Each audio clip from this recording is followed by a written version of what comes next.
Bien, hermanos, vamos a continuar con esta serie de mensajes o sermones a través de la primera carta del apóstol Pablo a Timoteo.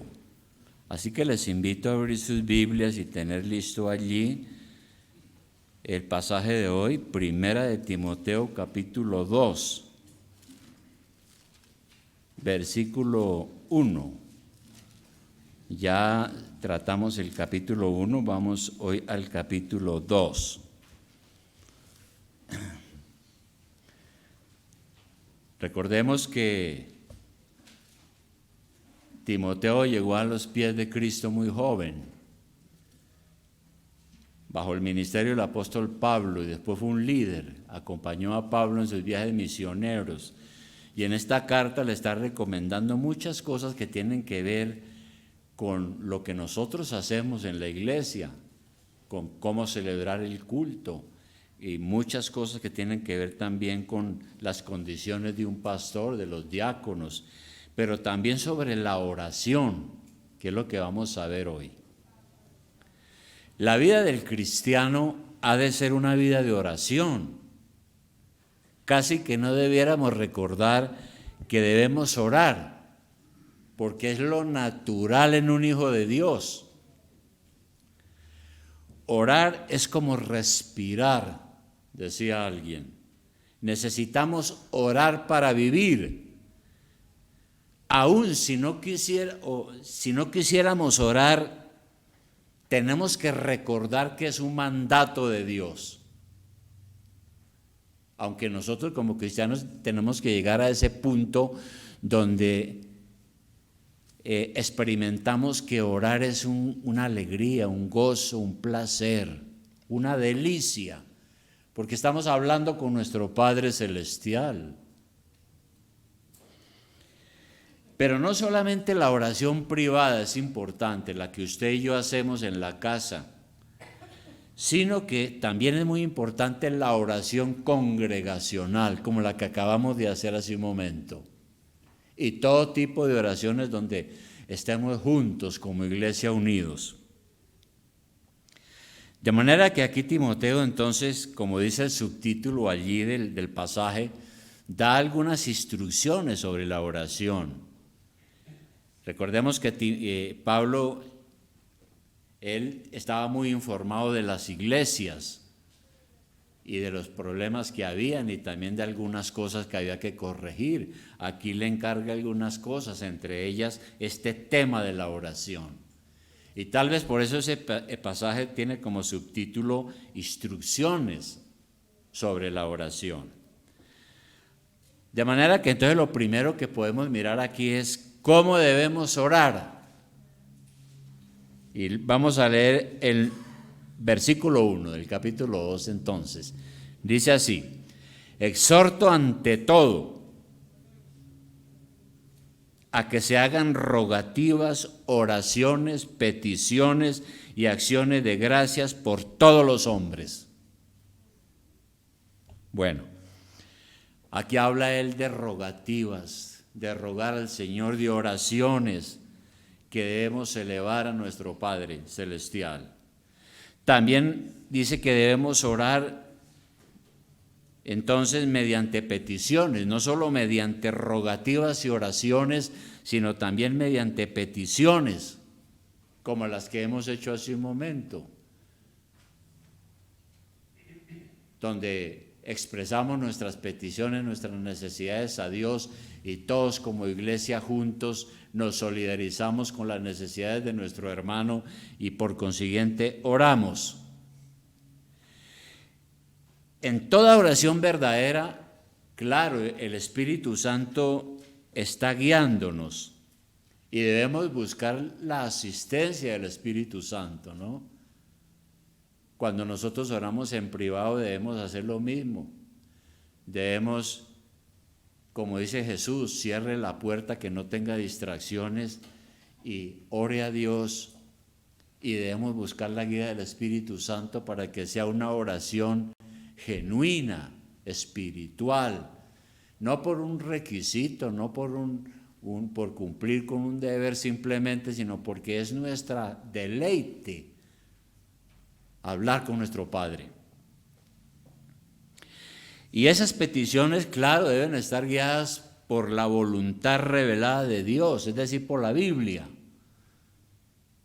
Uno no va a orar lo que Dios no ha revelado aquí en la Escritura. Por eso también es importante conocer tanto que nos habla aquí la Biblia de la oración, conocer las oraciones de los patriarcas, de los profetas, de los apóstoles, todo en los salmos, todo es un instructivo sobre la oración. Y luego dice entonces aquí en el versículo 1 que se hagan no solamente rogativas, peticiones, sino que habla también que debemos orar mediante acciones de gracias. Entonces la oración no es solo pedir y pedir cosas a Dios, sino que la oración significa también agradecer a Dios por las cosas que Él nos da, empezando por la salvación. No podemos ser desagradecidos, toda nuestra vida se la debemos al Señor. Todo, absolutamente todo, nuestra salud, nuestros estudios, su profesión, su familia, sus hijos, sus padres, su casa, todo absolutamente se lo debemos al Señor y tenemos que ser agradecidos. Por eso dice que nuestras oraciones también deben ser mediante acciones de gracias a Dios. Así deben ser nuestras oraciones. Pero en segundo lugar, ¿por quiénes tenemos que orar? Y aquí en el versículo 1 al final dice que hay que hacer rogativas, oraciones, peticiones, acciones de gracias por todos los hombres. Dice aquí, por todos los hombres. Y se usa entonces un masculino genérico para referirse a hombres y mujeres. Cuando la Biblia dice por todos los hombres, no es que está sacando a las mujeres, entran las mujeres. Lo que pasa es que gramaticalmente, como digo, se usa un masculino genérico para hombres y mujeres. Bueno, y luego en el versículo 2, ¿qué nos dice?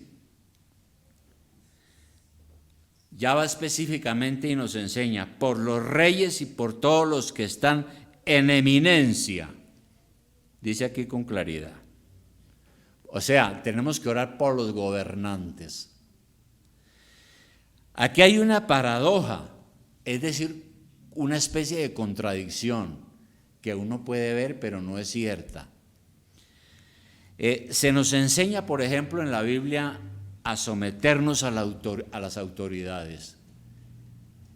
En la carta a los Hebreos, allí se habla mucho de esto y generalmente el apóstol Pablo nos enseña, también en Romanos, que nosotros tenemos que obedecer a las autoridades, porque han sido puestas por el Señor. Someternos a ellas. Y entonces viene la pregunta, pero si el gobierno es malo,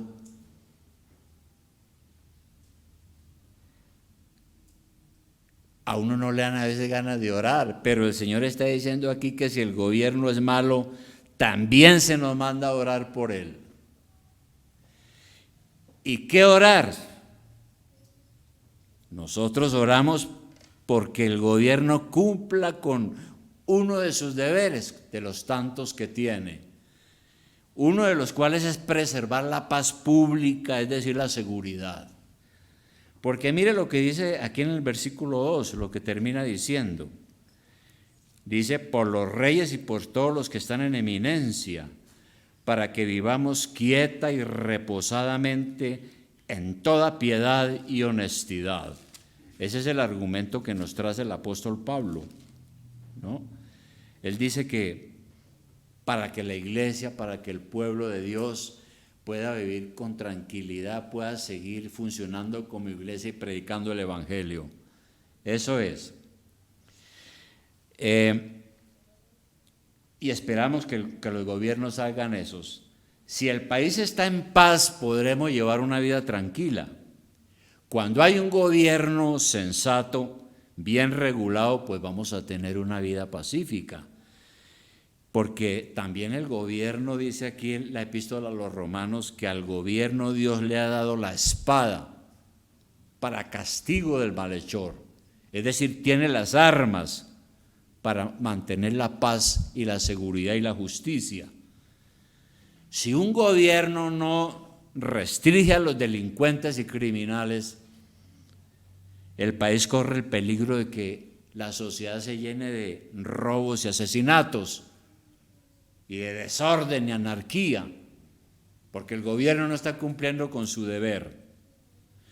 Entonces los buenos gobernantes tienen poder para hacer mucho bien y oramos para que su autoridad sea preservada y bien dirigida, como aprendemos en el libro de Romanos, en la carta a los Romanos, perdón. Así como los buenos gobernantes hacen mucho bien, los malos gobernantes tienen poder para hacer mucho mal también. Por tanto, oramos por ellos también para que Dios les impida usar su poder de manera equivocada. Porque aquí está diciendo Pablo que el motivo de nuestras oraciones por los reyes es para que vivamos tranquilos, reposadamente, en toda piedad y honestidad. De modo que los gobernantes, sean buenos o sean malos, el apóstol aquí recomienda que la iglesia debe orar por ellos. Ahora, cuando Pablo escribió esta carta en el siglo I, el emperador a la sazón era Nerón. Y Nerón fue un emperador loco y perverso que persiguió a los cristianos, y la tradición dice que inclusive le prendió fuego a Roma. Entonces, los cristianos probablemente tuvieron la tentación de odiarlo por perseguidor. Sin embargo, Pablo, que escribió en ese momento, en ese tiempo, dice, no se puede odiar. Debemos orar por ellos. Debemos rogar a Dios y suplicarle que ojalá los bendiga con la salvación de Jesucristo. Inclusive, si se diera el caso de que tenemos un gobernante malo y que ese gobernante puede ser un juicio de Dios sobre un país, la iglesia debe orar para que Dios intervenga. Es lo que está diciendo él aquí. Aquí no está haciéndonos un llamado a las armas y a montar una revolución. Si lo hubiera hecho, probablemente estábamos ya echando balas, ¿no es cierto? Como dicen, pero no lo está diciendo él. Y es muy importante, nos puede ayudar mucho lo que dice rápidamente. Vamos a mirar 2 de Crónicas 7:14. 2 de Crónicas 7:14. En 2 de Crónicas 7:14, sin perder de vista a Timoteo, ya regresamos, pero 2 de Crónicas 7:14, hay un versículo que desde que conocí el Evangelio lo he oído, muy importante. El Señor dice aquí, cuando Él hizo pacto con Salomón y se dirigió al templo en Jerusalén, dice, si se humillare mi pueblo. Yo creo que vale la pena leer desde antes.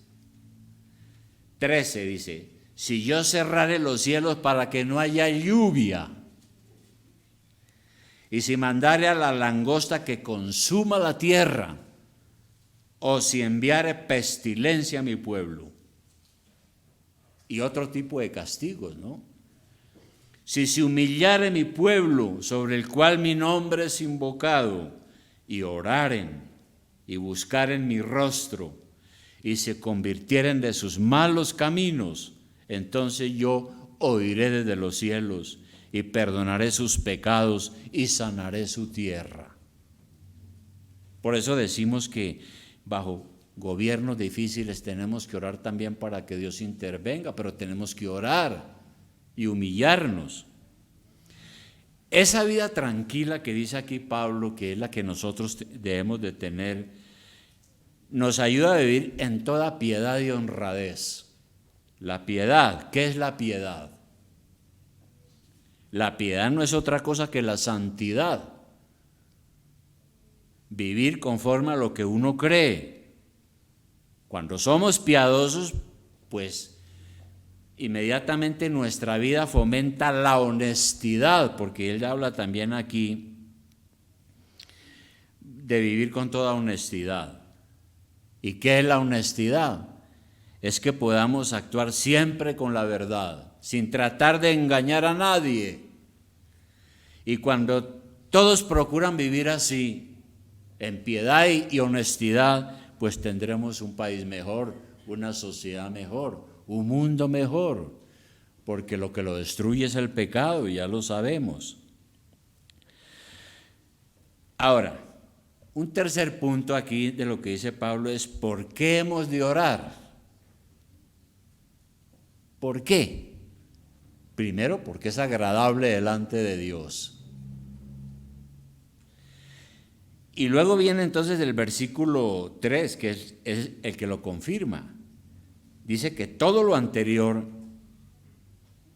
eso es bueno y agradable delante de Dios nuestro Salvador. Y sigue diciendo, el cual quiere que todos los hombres sean salvos y que vengan al conocimiento de la verdad. En el versículo 4, aquí está diciendo que Dios desea la salvación de todos. Este versículo ha sido difícil de entender y motivo de controversias. ¿Está este versículo diciendo realmente que Dios quiere que todos sean salvos? ¿Usted ha pensado en eso? ¿Está ese versículo diciendo lo que a primera vista parece que dice? ¿No? Dios quiere que todos los hombres sean salvos y vengan al conocimiento de la verdad. Porque viene una pregunta. Si Dios quiere que todos sean salvos, entonces ¿por qué no los salva? Él tiene todo el poder para hacerlo. ¿Por qué no lo hace? ¿O es que no puede?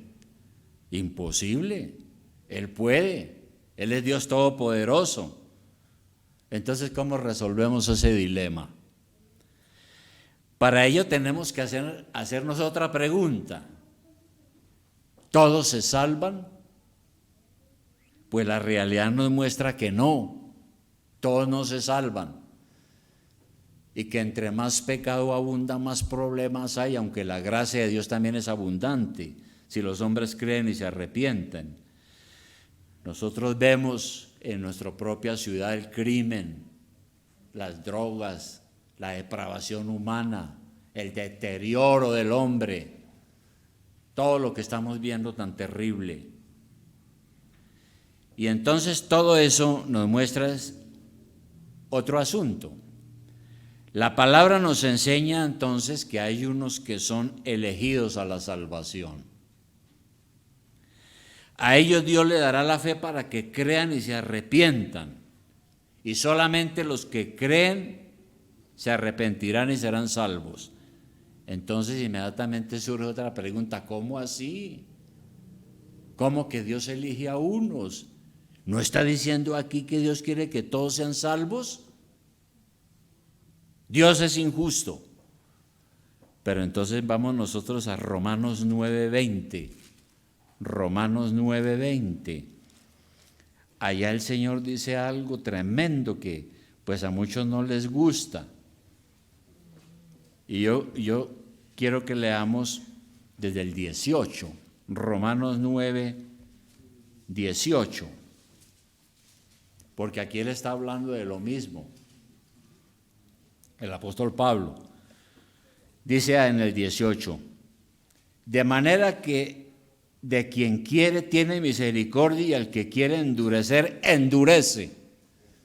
Y entonces muchos dicen, no, pero Dios sí es injusto. ¿Cómo así que de unos tiene misericordia y a otros los endurece en el pecado? Si Dios es amor, ¿cómo es eso? 19. Pero me dirás, ¿por qué pues inculpa? Porque ¿quién ha resistido a su voluntad? En otras palabras, lo que está diciendo aquí el que pregunta es, bueno, si Dios es así, entonces, pues yo no puedo hacer nada. ¿Qué culpa tiene? ¿Qué culpa tengo si me pierdo? ¿Quién ha sido capaz de resistir a Dios? 20. Y luego en el 20 dice, mas antes, hombre, o sea, cada uno de nosotros, ¿quién eres tú para que alterques con Dios? Dirá el vaso de barro al que lo formó, ¿por qué me has hecho así? ¿O no tiene potestad el alfarero sobre el barro para hacer de la misma masa un vaso para honra y otro para deshonra? ¿Y qué? ¿No? ¿Y qué? Que es lo que nosotros a veces decimos, ¿no? Bueno, ¿y qué? ¿Y qué si Dios, queriendo mostrar su ira y hacer notorio su poder, soportó con mucha paciencia los vasos de ira preparados para destrucción, y para hacer notorias las riquezas de su gloria, las mostró para con los vasos de misericordia que él preparó de antemano para gloria, a los cuales también ha llamado, esto es, a nosotros, a la iglesia? Está diciendo el apóstol Pablo. Entonces, ¿cuál es el significado de ese versículo? Dios quiere que todos sean salvos. Resulta que los eruditos, los exégetas, ¿sabe quiénes son los exégetas? O exegetas, dicen algunos también. Son aquellas personas que han dedicado su vida a estudiar los idiomas originales, palabra por palabra. Miran una palabra y dice, esta palabra en el siglo I quería decir esto, pero también quería decir esto otro. Y entonces hacían las traducciones a los idiomas, tratando de ser lo más precisos posibles para no equivocarnos. Resulta que esa palabra quiere se puede traducir también como anhelo o deseo, como si leyéramos, Dios desea que todos sean salvos, Dios quiere que todos sean salvos, o anhela que todos sean salvos. Ese es el deseo de Dios. Sin embargo, debido a su justicia, no todos serán salvos. Ese es el punto que a mí personalmente me ha ayudado. Por ejemplo, hay un ejemplo muy interesante que quizás nos ayude. Un juez justo no quiere o no desea que ninguna persona sea condenada a muerte o a prisión. Pero al mismo tiempo, él sabe que tiene que hacer justicia y pronuncia sentencia o decreta sentencia para que la persona culpable sea castigada. El deseo de Dios no fue que Adán pecara, pero pecó. Y Dios en su justicia tuvo que aplicar el castigo, porque Dios no ama la impunidad. ¿Quiénes serán salvos? ¿Todos absolutamente? No. Serán salvos todos los elegidos, de todo pueblo, lengua y nación, todos los que reciben la misericordia de Dios. ¿Los seres humanos merecen la salvación? Hay que hacer esa pregunta. No, no la merece. Merecemos la condenación. Antes Dios tiene misericordia y salva a algunos. Eso lo encontramos nosotros en Romanos 3:10. ¿Qué encontramos en Romanos 3:10? Ya volvemos a Timoteo, pero miremos Romanos 3:10, que hay algunos pasajes que nos ayudan a aclarar esto. ¿Por qué es que los hombres no merecen la salvación? En Romanos 3:10 dice, como está escrito, no hay justo ni aun uno, no hay quien entienda, no hay quien busque a Dios. Todos se desviaron, a unas se hicieron inútiles. No hay quien haga lo bueno, no hay ni siquiera uno. Entonces aquí la Biblia me está diciendo con mucha claridad que en nuestro mundo no hay nadie que sea justo, que pueda decir yo soy justo. yo no peco, nadie. Y luego abajo en el versículo 23 dice lo siguiente: por cuanto todos pecaron, y todos es todos, ahí entran todos, debido al pecado de nuestros primeros padres, ¿no? Y están destituidos de la gloria de Dios, siendo justificados gratuitamente por su gracia. Todos merecemos la condenación, pero a algunos Dios nos perdona y nos justifica gratuitamente por su gracia, mediante la redención que es en Cristo Jesús, es decir, mediante su sacrificio en la cruz. Así las cosas, entonces, Dios no tiene la obligación de salvar a nadie. Cuando Adán pecó, Dios hubiera podido decir: listo, se acaba todo. Porque Dios le dijo a Adán: el día que usted haga eso, morirá. Y Adán pecó en el uso de su libertad, abusó de ella. Lo justo era que Dios lo castigara para siempre. Pero en su amor y misericordia no quiso que todos fueran condenados. Quiso preservar la especie humana. Y escogió a unos y envió a su Hijo a morir por ellos en la cruz para formar la iglesia, la cual somos nosotros. Por eso en Romanos 8:28 también dice otra cosa importante: y sabemos que a los que aman a Dios todas las cosas les ayudan a bien, esto es, a los que conforme a su propósito son llamados.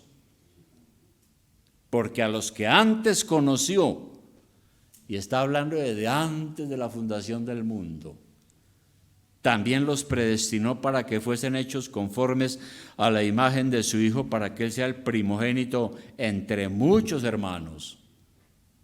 Nosotros, la iglesia, de ellos está hablando. Ahora hay que aclarar una cosa: Dios no se goza en condenar a alguien, porque los incrédulos dicen: pues ese Dios que ustedes los cristianos tienen, sí, nada. ¿Cómo así que escoge a unos y a otros no? Y ya vimos que Dios es Dios. Dios puede hacer lo que quiere con la masa de barro. Pero también la Biblia dice que Dios no es que se goza, se alegra condenando a la gente en el infierno. Ezequiel 18:23, profeta Ezequiel. Ezequiel 18:23.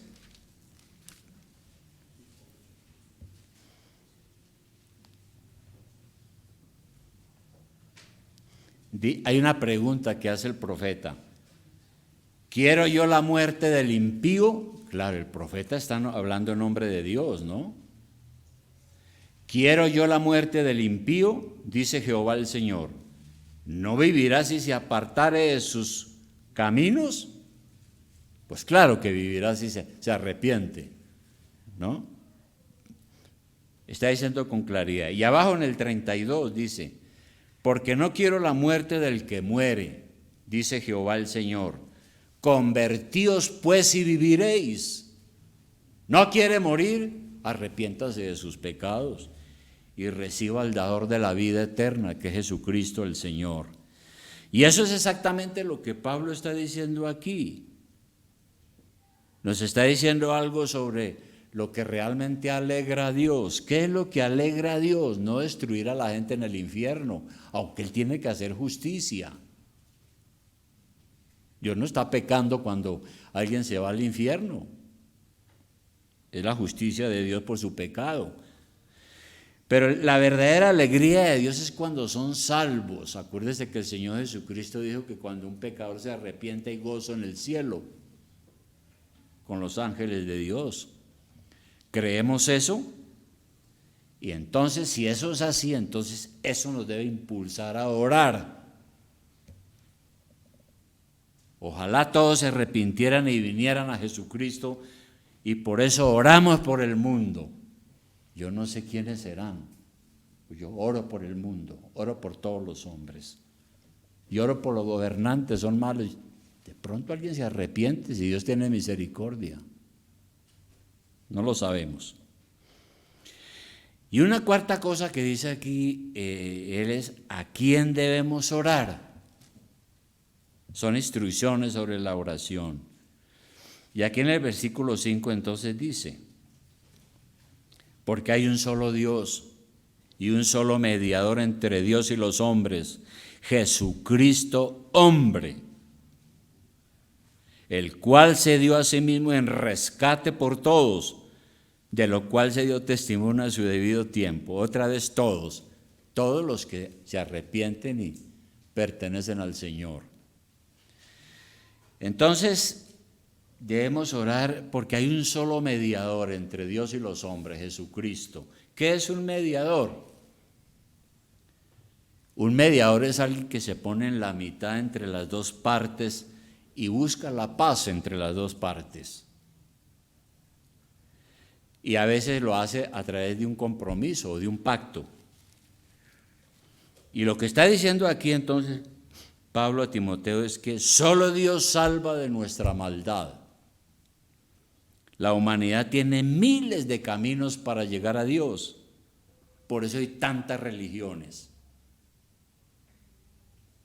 Y algunos dicen, no, pues todas las religiones van hacia Dios, todas las religiones son buenas, todas buscan la verdad y todas van hacia Dios, dicen algunos, ¿no? Y por eso no hay que tener diferencias por eso, pero aquí está diciendo otra cosa. El único mediador es Jesucristo. Ahí no está hablando de Buda, ni de Mahoma, ni de ninguna otra. El único mediador es Jesucristo, el Verbo encarnado, el Hijo de Dios. Él es el que ha intervenido para que nosotros seamos salvos de nuestra maldad. Él es el único camino. Él es el puente que nos lleva a Dios. Él es la puerta de entrada a la salvación. Acuérdense que Jesús dijo, yo soy la puerta. En cierta ocasión los discípulos le preguntaron a Jesús algo que está en Mateo 7:13. Mateo 7:13. Mateo 7:13. El Señor está aquí hablando de la salvación también. Y creo que hay otro evangelio donde dice, le hacen una pregunta al Señor que es homólogo con estos versículos. Alguien le pregunta, Señor, ¿son pocos los que se salvan? ¿Son pocos? Creo que Lucas tiene ese relato, Señor, ¿son pocos los que se salvan? Y el Señor les dijo lo mismo, entrad por la puerta estrecha, porque ancha es la puerta y espacioso el camino que lleva a la perdición, y muchos son los que entran por ella, por la puerta ancha, porque estrecha es la puerta y angosto el camino que lleva a la vida, y pocos son los que la hallan, y la puerta es Cristo, con nuestra entrega a Él y nuestro arrepentimiento, ¿verdad? Solo Él salva de nuestra maldad, solo Él nos rescata. Por eso en el versículo 6 dice que Él se dio a sí mismo en rescate por todos. Entonces el Evangelio describe la muerte de Cristo como un rescate. Veamos Marcos 10:45 y ya regresamos. Es bueno este versículo, Marcos 10:45.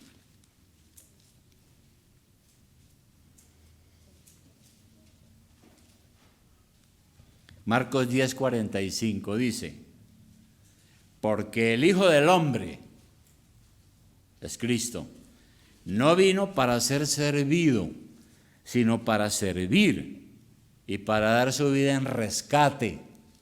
¿Por todos? Dice por muchos,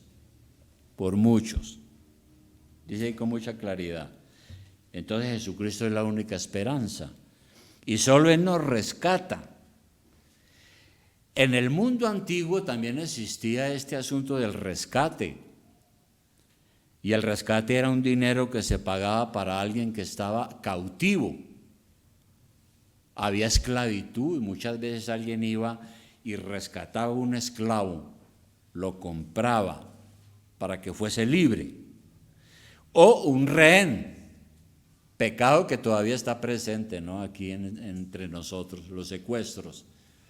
Queda libre pero pague, hay que pagar el rescate.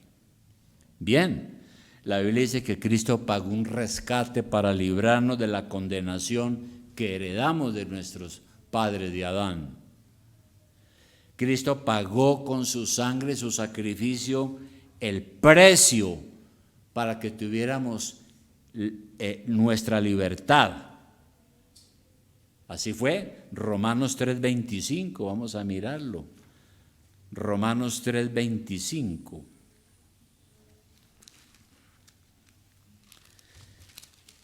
Romanos 3:25. Después, ya leímos la parte de antes, ¿no? Dice que todos están destituidos de la gloria de Dios, que somos justificados gratis. Usted no tiene que poner nada, ni pagar nada, todo lo hizo Jesús en la cruz. Y el 25 dice, a quien Dios puso como propiciación por medio de la fe en su sangre, para manifestar su justicia a causa de haber pasado por alto en su paciencia los pecados pasados. Está diciendo que en su paciencia Dios, a través de Cristo, pasa por alto esos pecados y los perdona. Y 2 Corintios 5:21 también es importante. 2 Corintios 5:21. ¿Cómo fue que Él es nuestro rescate?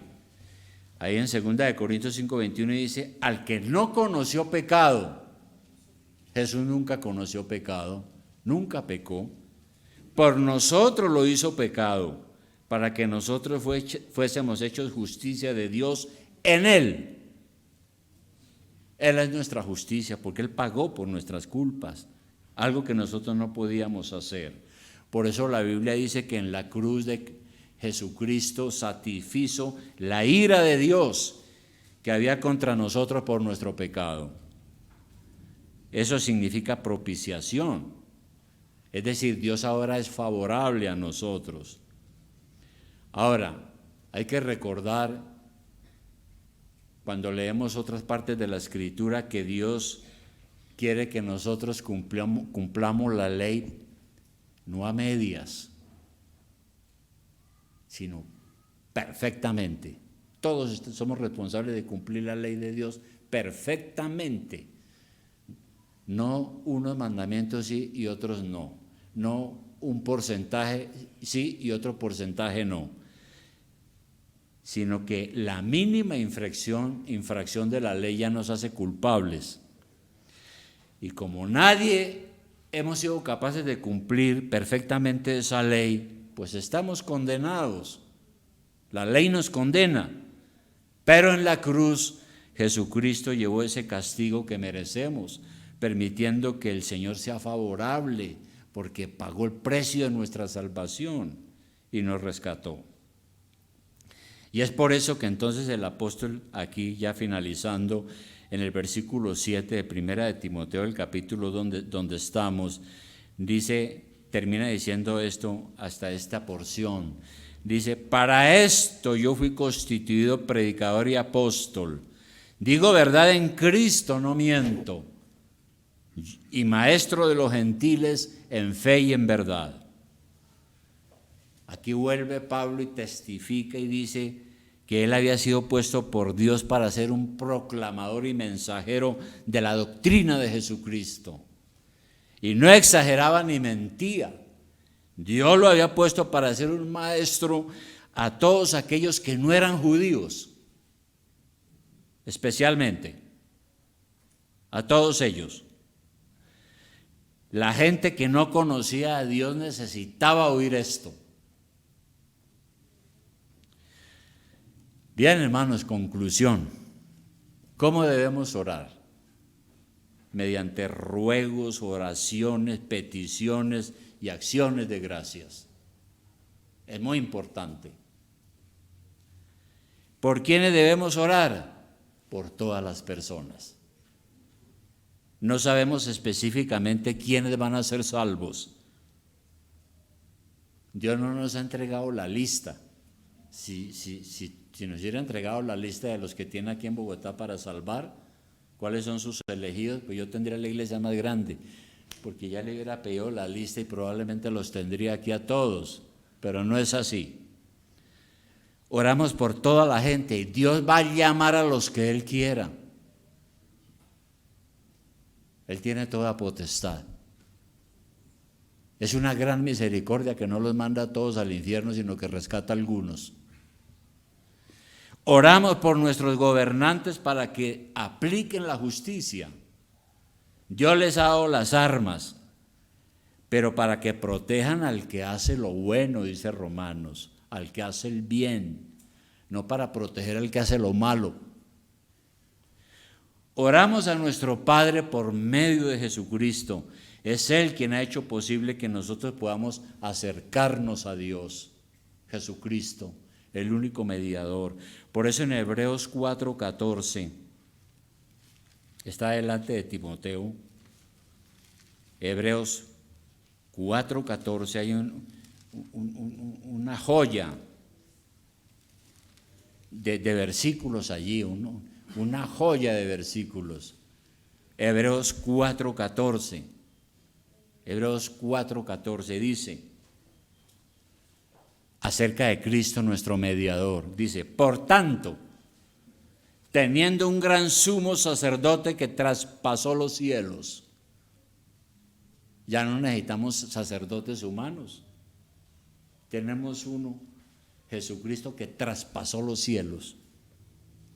A donde vamos a ir todos. Jesús, el Hijo de Dios, retengamos nuestra profesión. Porque y el 16 sobre todo.